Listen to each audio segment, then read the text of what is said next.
Benoît Lavallée, je suis le directeur des opérations de iTurf Management France, qui est une filiale du groupe Vinci. iTurf Management a été créé en 2017. C'est une société franco-anglaise qui est donc une filiale du groupe Vinci Stadium et qui a deux missions principales. La maintenance des stades du réseau Vinci, donc le Stade de France, le Stade de Bordeaux, le Stade de Nice et le Stade du Mans. Ça, c'est sa première mission. Et une mission de conseil, conseil en pelouse sportive auprès d'organisateurs, d'ayants droit, de stades en France et partout dans le monde. Notre directeur technique, c'est Andy Cole, qui a 30 ans d'expérience dans le métier, qui a longtemps travaillé dans le domaine à l'international et qui a donc créé cette structure suite à l'Euro 2016 en France, où on a fait appel à ses services ici pour transformer la pelouse du Stade de France, qui était à la base une pelouse naturelle, qu'on a transformée en pelouse hybride pour accueillir l'Euro 2016. Et suite à cette expérience réussie, on a souhaité monter une structure spécifique et on a embauché Andy Cole.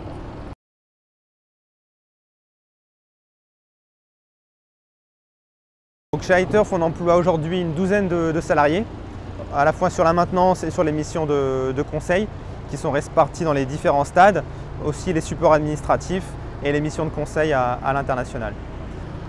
Alors la stratégie d'iTurf au niveau du personnel, c'est d'aller chercher des étudiants qui sont en formation, de les prendre en alternance et de les former directement dans nos stades avec notre propre méthodologie, on a notre propre approche. On a la chance d'avoir une expertise anglaise qui est relativement poussée, avec des standards internationaux élevés. Et on leur apprend tout de suite ce niveau d'exigence dès leur phase d'apprentissage. Et ensuite, une fois qu'ils ont terminé leur apprentissage, on propose des emplois directement à la sortie de leurs études à la plupart de ces apprentis. La chance qu'on a aujourd'hui, c'est de fonctionner avec différents stades et de mutualiser nos activités à la fois de maintenance et de conseil. C'est-à-dire que les experts qui font du conseil viennent enrichir le savoir-faire des équipes de maintenance et inversement, nos équipes de maintenance vont régulièrement intervenir sur d'autres missions de conseil ou sur des événements internationaux pour compléter leur formation. Donc on essaye d'avoir cet échange entre maintenance et conseil pour avoir vraiment un niveau d'expertise différent de ce qui existe sur le marché.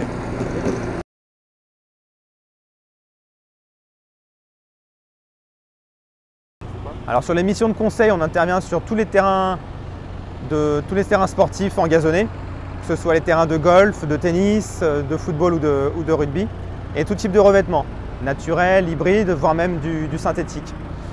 Sur les missions de conseil, on va également intervenir sur des phases d'audit parfois, de construction, de reconstruction, ou sur des projets de grandes manifestations, où on peut faire du conseil. C'est le cas notamment avec la FIFA, qui est l'un de nos principaux clients, où on les accompagne sur toutes les grandes compétitions internationales qu'ils organisent.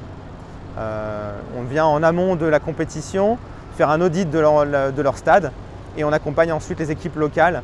On fait des formations, des workshops et on les entraîne à entretenir les terrains à des niveaux internationaux, des standards internationaux jusqu'à la compétition.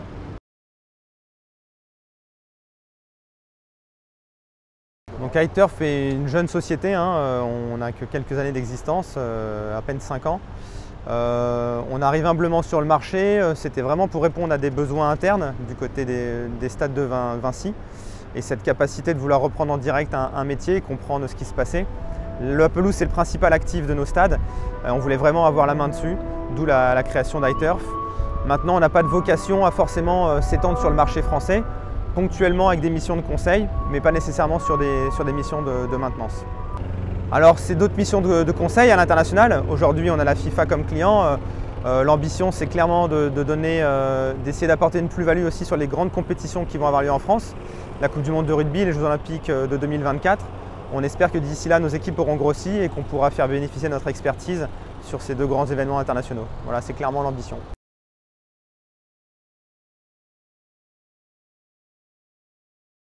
Alors sur le golf, je vais être un peu court, il faudrait que je demande à notre expert Andy Cole.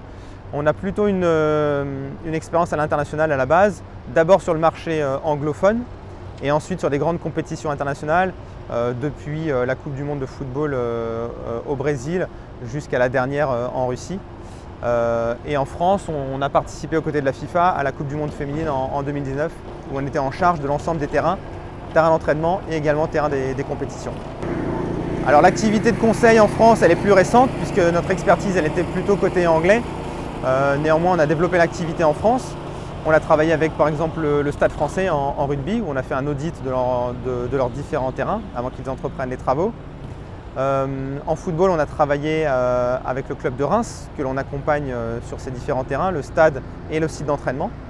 On accompagne également le PSG, Jonathan Calleroud qu'on connaît bien, avec qui on travaille notamment sur le projet du nouveau centre d'entraînement. Voilà, donc on développe l'activité conseil en France, c'est un peu nouveau, mais c'est un secteur qui se porte bien.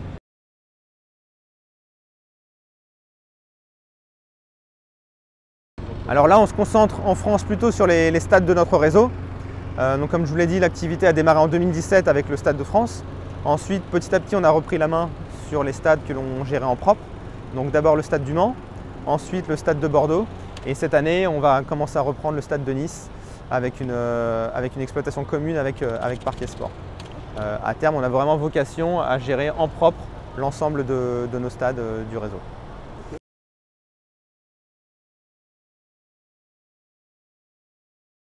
Alors la saison est définie bien en amont avec notre directeur technique, Andy Cole, qui définit avec chaque responsable de terrain une stratégie tout au long de l'année, de la rénovation jusqu'à la fin de la saison. Donc on définit ensemble le niveau de rénovation qui va être effectué sur le terrain. Ça peut être une rénovation simple jusqu'au remplacement de la pelouse. Et ensuite on définit un programme de maintenance tout au long de la saison en fonction de la programmation des événements, que ce soit un championnat ou des événements ponctuels qui peuvent intervenir, des matchs de l'équipe de France ou des concerts avec des spécificités bien précises à chaque fois.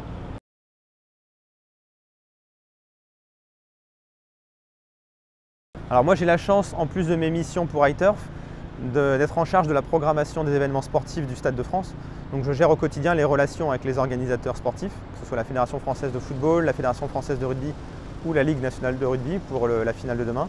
Et donc finalement, on reçoit les besoins et le cahier des charges de chaque organisateur en matière de pelouse.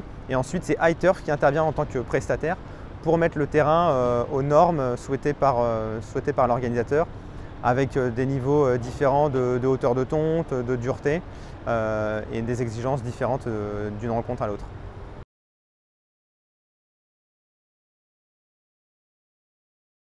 On a la chance de bien connaître les entraîneurs de chaque équipe de France, de football, de rugby et leur niveau d'exigence et d'attente. Du coup, les équipes arrivent vraiment à préparer le terrain avec ses spécificités bien précises pour Fabien Galtier et pour Didier Deschamps pour la préparation de chacun de ces matchs. Alors quand c'est des clubs, là, on a une neutralité qui est attendue, donc la Ligue nous définit ce qu'elle attend, son cahier des charges, et on se charge d'atteindre les niveaux requis.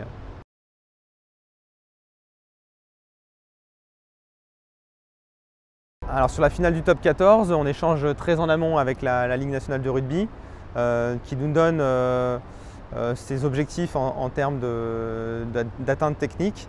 Et puis après, nous, on se charge de faire le nécessaire en termes de préparation. Et il y a des contrôles réguliers qui sont effectués à partir de 2 mois avant la finale, 1 mois, 15 jours et quelques jours avant l'événement. Alors on a la chance cette année d'avoir eu beaucoup de temps avant la finale, puisque ça peut arriver d'avoir un match de football ou un concert quelques jours avant la finale du top 14. Et là, c'est beaucoup plus compliqué. Là, cette année, le terrain est parfait pour accueillir la finale, du fait qu'on n'ait pas accueilli d'événement depuis 3 semaines suite aux France-Bulgarie. Donc là, vraiment, le terrain est impeccable et reprend tous les critères souhaités par la Ligue.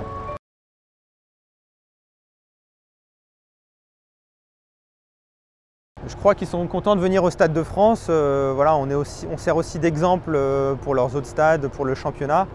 Voilà, on a des standards très élevés, hein, c'est normal, on est le stade national, on accueille les plus grandes compétitions. Donc c'est aussi une fierté pour eux et pour les équipes, pour les clubs de venir jouer sur ce terrain une fois dans l'année. On va dire qu'ils ont tous des exigences, mais c'est normal, hein, c'est leur outil professionnel et on a toujours réussi à leur donner satisfaction jusqu'à présent. Donc voilà, la plus grande fierté, c'est quand les équipes arrivent à gagner et que le terrain a pu contribuer à ça.